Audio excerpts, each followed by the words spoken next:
कार्यक्रम के पुण्यार्जक हैं श्रीमती भंवरी देवी, श्रीमान मोतीलाल जी जैन, श्रीमती मंजुली देवी, श्रीमती संगीता देवी पापड़ीवाल परिवार देवली, श्रीमती सीमा शाह, श्रीमान ओम प्रकाश जी शाह, ऋषभ शाह, कुमुद शाह, शाह परिवार देवली।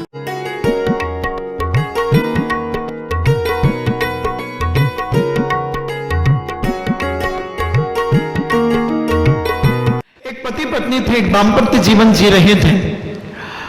उनकी संतान बहुत वर्षों से नहीं हो रही थी, दुखी थे, मगर संतान होने का कोई समय निश्चित नहीं होता। संतान तो कभी भी हो सकती है। अजमेर के अंदर 28 साल शादी के बाद उसकी 2 संतानें हुई। नारेली के अंदर ज्ञानोदय तीर्थ के अंदर जो ग्वाला है, वो ग्वाला अभी कुछ दिन पहले हमारे पास झांसी में आया। बोले महाराज मेरी शादी के 40 साल के बाद 5 संतानें हुई। हम बहुत जल्दी घबरा जाते हैं। संतानें जब नहीं होती हैं तो हम झाड़ा फूंकी करवाने चले जाते हैं, हम चमीटे खाने चले जाते हैं, हम मोरचल खाने चले जाते हैं, हम गंडे ताबीज पहन लेते हैं, हम ना जाने अपनी जिंदगी को कहां कहां बर्बाद कर देते हैं। यहां तक कि संतान की आड़ में बहुत सारी माताएं अपने चरित्र को भी दुष्चरित्री बना लेती हैं। कौन कौन से फकीरों के, कौन कौन से बाबाओं के चक्कर में पड़कर अपने जीवन का विनाश कर लेती है। मैंने पढ़ा है, मैंने सुना है, मैंने देखा है कि इस मोह में, इस माया जाल में लोग क्या क्या कर लेते हैं, कितना बड़ा पाप अपने जीवन में धारण कर लेते हैं, चरित्र को विनाश की ओर ले जाते हैं। मगर मायाचारी हमारे जीवन की बहुत बड़ी विनाशक है। और माया त्रज्ञो नस्य पूज्य उमा स्वामी महाराज ने अपने तत्वारसूत्र ग्रंथ राज के अंदर एक सूत्र दिया, माया त्रज्ञो नस्य। मायाचारी करने वाला त्रेन चोनी में जन्म लेता है, यानी गाय, भैंस, कुत्ता, बिल्ली आदि की पर्याय में वह जन्म लेकर के अपने जीवन का यापन करता है। तो एक दाम्पत्य जीवन जो बड़ा दुखी था, किसी ने कहा कि तुम क्या करते हो, कुछ भगवान के लिए बोलो। बोले मैं भक्ति तो बहुत करता हूं। बोले भक्ति तो करते हो, कुछ दान पुण्य बोलो। तो उसने कहा ठीक है, अगर मेरी संतान हो जाएगी तो मैं सोने की टोपी चढ़ाऊंगा। कुछ पुण्य योग बना, योग संयोग बना, उसकी संतान हो गई और उसने अपनी संतान का नाम सोना रख दिया। सोना रख दिया। 6 महीने हो गए, लोगों ने कहा तुमने कहा था कि मैं सोने की टोपी चढ़ाऊंगा भगवान के लिए, तुमने अभी तक नहीं चढ़ाई। बोले चढ़ा देता हूं। और एक टोपी उसने कपड़े की बनवाई और अपने उस बच्चे के सिर पे रख दी और कहा लो भगवान सोने की टोपी। समझ में आया? भगवान के चरणों में टोपी तो चढ़ा दी, मगर बोला था सोने की टोपी, मगर बच्चे का नाम सोना रख करके सोने की टोपी चढ़ा दी। गुरु से कपट, मित्र से चोरी, हो निर्धन या हो कोड़ी। क्या करेंगे बंधु अपने जीवन में? हम भगवान के साथ भी छल कपट करते हैं। इसलिए वो मां अपने बेटे से गर्भ के अंदर संबोधन कर रही है कि बेटा मायाचारी को छोड़ो, इस माया जाल को, छल कपट को छोड़ो, धोखाधड़ी को छोड़ो और अपने जीवन को कितना पवित्र उज्जवल बनाओ, क्योंकि तुम बहुत बड़ी शक्ति हो, तुम शांत हो, दांत हो, तुम इंद्रिय निग्रह में तत्पर हो, तुम साधु पुरुष हो। ऐसी भावना वह अपने बेटे के साथ करती है। फिर कहती है एकोसी मुक्तोसी चिदात्मिकोसी चिद्रूप भावोसी चिरंतोसी चिरंतनोसी अलक्ष्य भावो जहि देह मोहम मंदालसा वाक्य मुपासी पुत्र। हे पुत्र तुम एक हो, तुम मुक्त हो, चिदात्मक हो, चिद्रूप भाव हो, चिरंतन हो और अलक्ष्य भाव अर्थात अतीन्द्रिय हो। तुम मंदालसा की बात को मानते हो ना? शरीर का मोह छोड़ो, क्योंकि शरीर का मोह ही हमारे जीवन में बहुत बड़ा हानिकारक है। मैं एक दिन कहा था अमर नहीं कोई धरती पर, मरते कौन बचावे, मंत्र तंत्र कछु काम न आवे, मरण घड़ी जब आवे, निर्बल हो या वीर बली हो, काल बली ले जावे, जाने वाला जाता जावे, रोने वाला रोवे। सुंदर काया भी मरघट में राख राख हो जावे, तन पिंजड़े से प्राण पखेरु बाहर जब आ जावे, घर वाली द्वारे तक जावे, बेटा अगन लगावे। क्या जाएगा साथ में, क्या जाएगा जब ये शरीर ही हमारा नहीं, इसे भी आग लगा दी जाती है। कोई दुनिया के तांत्रिक मांत्रिक किसी को बचा नहीं सकते। सिकंदर जब दुनिया से गया, सिकंदर जब दुनिया से गया, सभी हाली बहाली थे, सामने पड़ी थी दौलत और दोनों हाथ खाली थे। सिकंदर 7 दिन पहले एक दिगंबर साधु से मिला, और जब दिगंबर साधु ने उससे वार्तालाप की, कथा बहुत बड़ी है मगर अभी वो प्रासंगिक नहीं, कभी फिर। तो सिकंदर को उन्होंने कहा, सिकंदर 7 दिन के अंदर तुम्हारा मरण होगा। सिकंदर कहता है कि मैं मरूंगा, मैं दुनिया का सम्राट हूं। बोली तुम 7 दिन के अंदर मरण को प्राप्त हो जाओगे, तुम्हें कोई भी तांत्रिक मांत्रिक बचा नहीं सकेगा। विचार कर लो, तुमने सारी दुनिया को लूटने का प्रयास किया है, सम्राट बनने का प्रयास किया, तुमने अपने जीवन में बहुत बड़ा अत्याचार और अनीति और एक आतंक फैला करके रखा है, अभी भी कुछ नहीं बिगड़ा है। सुबह का भूला अगर शाम को लौट के आ जाता है तो उसे भूला नहीं कहा जा सकता, और मैं तो उसे डिज्नीलैंड का झूला कहता हूं। यानी जब जागे तब सवेरा है, कोई चिंता करने की बात नहीं। सिकंदर ने कहा ठीक है।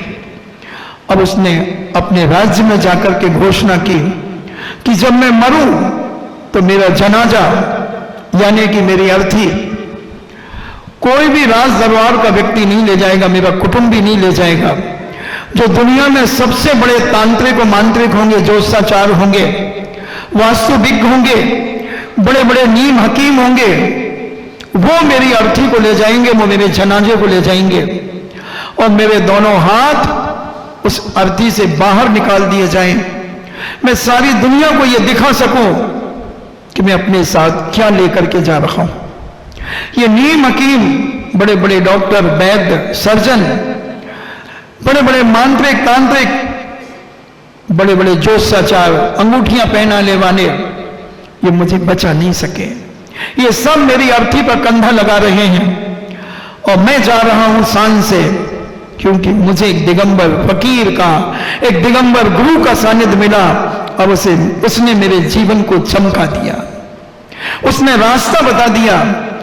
और मैंने सारी दुनिया को अब मैं रास्ता बताना चाहता हूं कि जैसे मैं जा रहा हूं वैसे एक एक व्यक्ति को अपने साथ कुछ नहीं ले जाना है, और जिसे तुम सगा मान रहे हो वही तुम्हें दाग देगा, वही दाग देगा। कितना बड़ा फ्लास्टर होगा बंधु वो व्यक्ति जिसने ये परंपरा चलाई होगी कि पिता के मरने पर बेटा आग लगाएगा।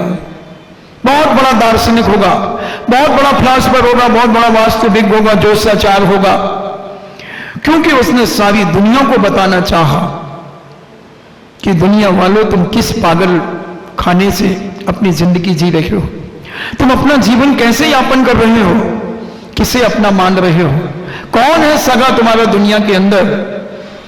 लोग सारी दुनिया अपने बेटे को सगा मानती है, अपनी बेटी को सगा मानती है, मगर वही सगी आग लगाने के लिए तैयार है। आज तो बेटियां भी आग लगा देती हैं बाप को, जिसका भाई नहीं होता, जिनका बेटा नहीं होता, और बेटियां अपने बाप को मरघट में अर्थी में ले जाती हैं और मरघट में आग लगाती हैं।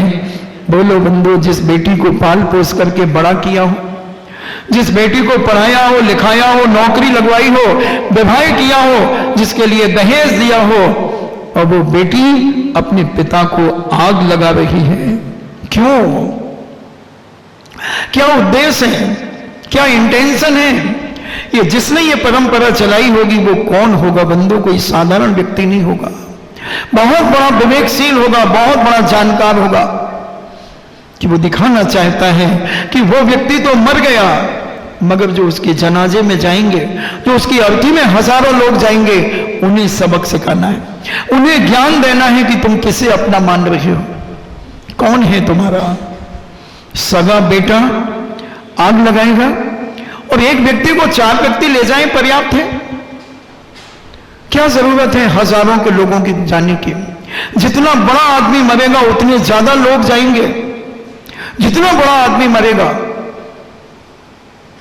और अब पैदल चलने में मां समर्थ होते हैं तो एक मुक्ति, क्या बोलते हैं उसको, मोक्ष धाम, मोक्ष की ओर ले जाने वाली एक गाड़ी चलती है और उसके पीछे बहुत सारी कारें चलती हैं, मोटरसाइकिलें चलती हैं, स्कूटी चलती हैं।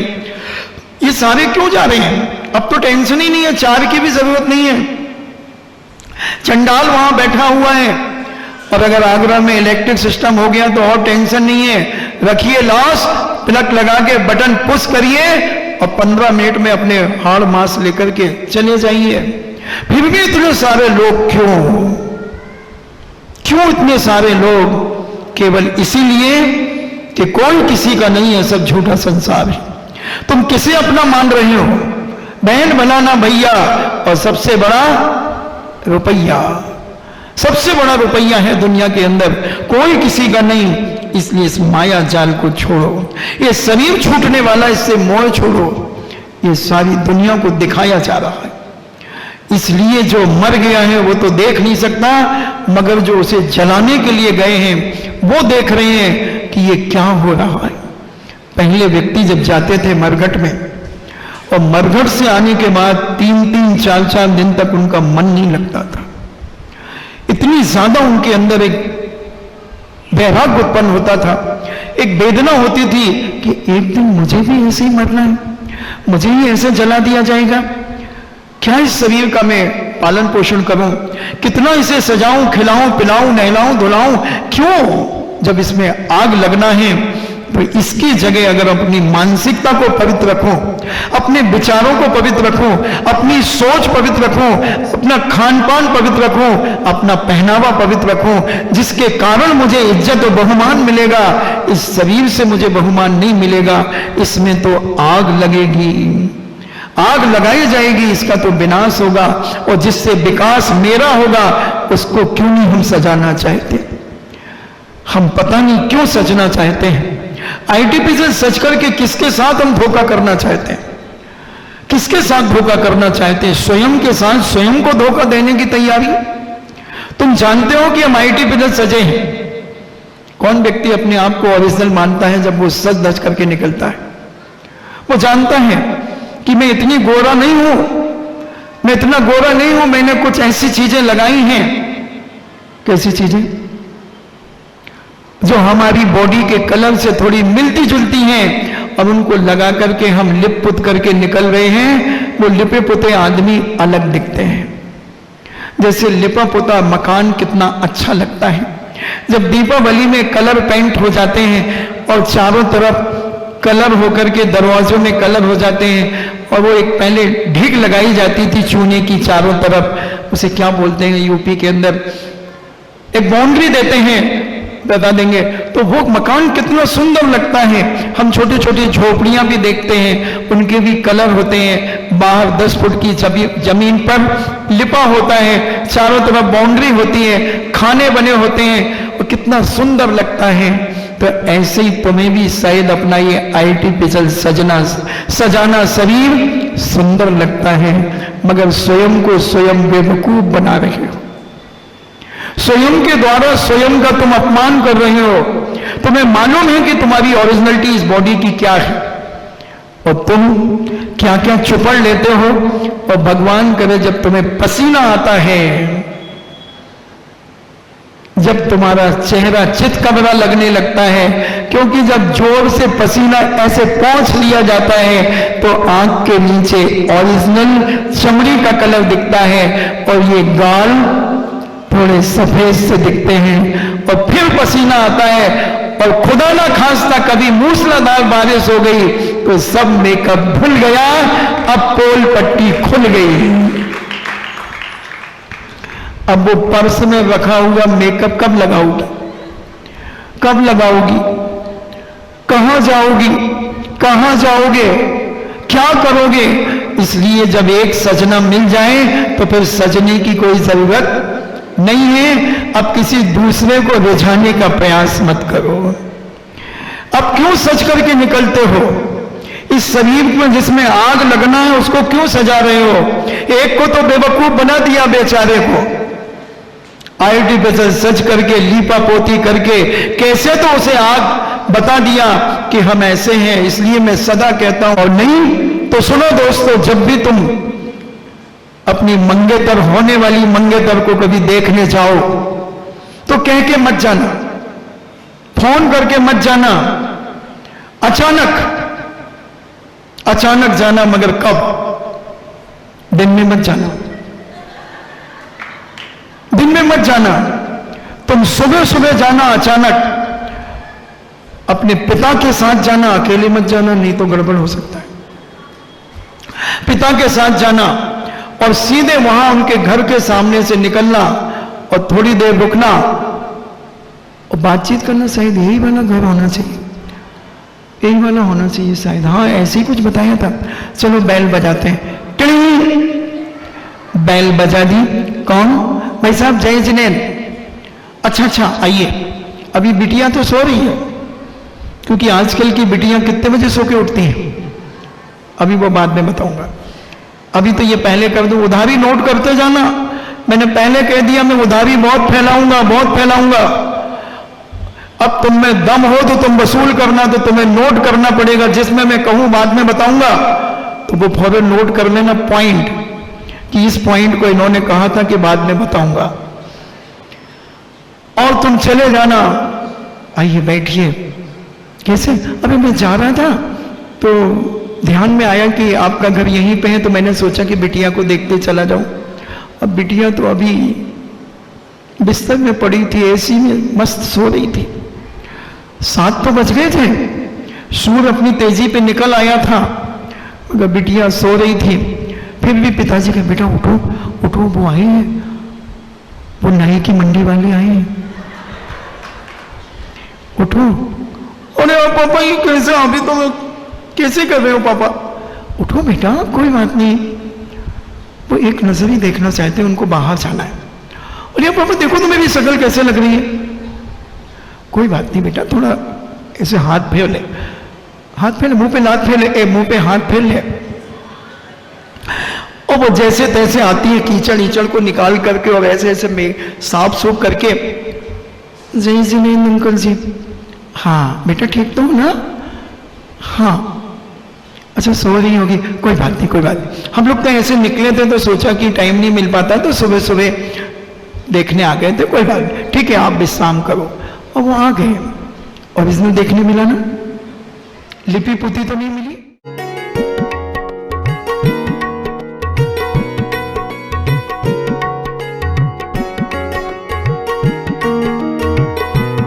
इस कार्यक्रम के पुण्यार्जक थे श्रीमती भंवरी देवी, श्रीमान मोतीलाल जी जैन, श्रीमती मंजुली देवी, श्रीमती संगीता देवी पापड़ीवाल परिवार देवली, श्रीमती सीमा शाह, श्रीमान ओम प्रकाश जी शाह, ऋषभ शाह, कुमुद शाह, शाह परिवार देवली।